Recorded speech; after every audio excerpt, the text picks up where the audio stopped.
Shalom, selamat pagi. Selamat bertemu kembali dalam program kita membaca Alkitab setiap hari. Bapak dan Ibu, saya mengajak kita semua, mari kita terus mengikuti pembacaan Alkitab kita. Mari kita jadikan Alkitab kita ini menjadi renungan harian dalam setiap hari-hari kita. Amin. Pada saat ini kita masuk dalam episode 18 April, dan sebelumnya saya undang kita mari berdoa di dalam Tuhan. Kita berdoa. Bapak yang baik, kami bersyukur pagi hari ini. Terima kasih untuk kesempatan yang baru bagi kami, boleh mendengarkan firman Tuhan, boleh membaca Alkitab sebagai renungan kami, dan biarlah kami ada dalam tuntunan-Mu, tuntunan firman ya Tuhan. Dan sepanjang hari ini kami boleh berkemenangan bersama dengan Allah kami. Di dalam Yesus Kristus kami berdoa, haleluya, amin. Tema kita pagi hari ini, seorang kaya dan Lazarus yang miskin. Kita mau belajar dari kisah ini yang saya ambil dari kitab Lukas pasal yang ke-16 ayat 25 sampai ayatnya yang ke-26. Tetapi Abraham berkata, "Anak, ingatlah bahwa engkau telah menerima segala yang baik sewaktu hidupmu, sedangkan Lazarus segala yang buruk. Sekarang ia mendapat hiburan dan engkau sangat menderita. Selain daripada itu, di antara kami dan engkau terbentang jurang yang tak terseberangi, supaya mereka yang mau pergi dari sini kepadamu ataupun mereka yang mau datang dari situ kepada kami tidak dapat menyeberang." Pada bacaan kita pagi hari ini, kita mendapatkan renungan dari kisah seorang yang kaya yang tidak disebutkan namanya, dan juga seorang yang miskin bernama Lazarus. Orang kaya ini menikmati kesenangan, kemewahan, fasilitas, dan pada saatnya semua berakhir. Dan juga kita melihat seorang Lazarus yang miskin ini, dia hidup dalam kesukaran hidup. Tetapi semua kesukaran yang dialami juga berakhir. Jadi walaupun orang kaya, pada waktunya juga akan berakhir. Tetapi sekalipun miskin, pada akhirnya juga akan berakhir. Tetapi yang kita mau soroti di sini, setelah mengakhiri hidup di dunia ini, ternyata masih ada kehidupan. Sementara orang kaya ini menderita di alam maut, sedangkan Lazarus yang miskin itu dia mendapatkan kebahagiaan. Apa kira-kira yang menjadi masalah seorang kaya ini? Apakah karena dia kaya? Kalau kita melihat di sini ada Abraham juga. Abraham itu juga orang kaya di masa hidupnya.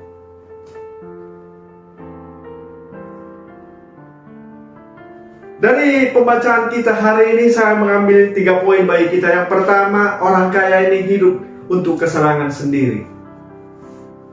Sementara Lazarus yang setiap hari ada di depan matanya, dia tidak pernah.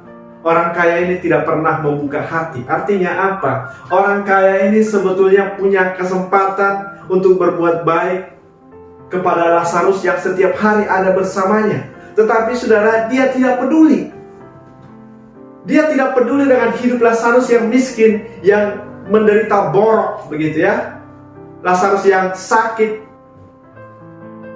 dan di alam maut. Kalau firman Tuhan katakan, apa yang engkau tanam akan kau tuai. Orang kaya ini menuai apa yang dia tuai.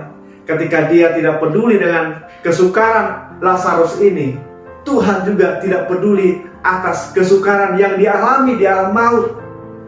Orang kaya ini menderita, tapi Tuhan sendiri pun tidak peduli. Dan apa dikatakan Abraham? Engkau pada masa hidupmu hidup dalam kemewahan, hidup dalam kesenangan. Sementara Lazarus ini hidup dalam keburukan.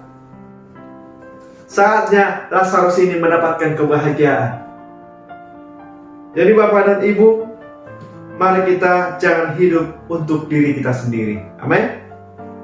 Mari kita belajar untuk ikut merasakan penderitaan orang lain, minimal orang yang ada di rumah kita.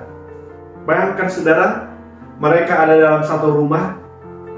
Orang kaya menikmati hidup dalam kemewahan, sementara si Lazarus, si miskin ini, hidup dalam penderitaan.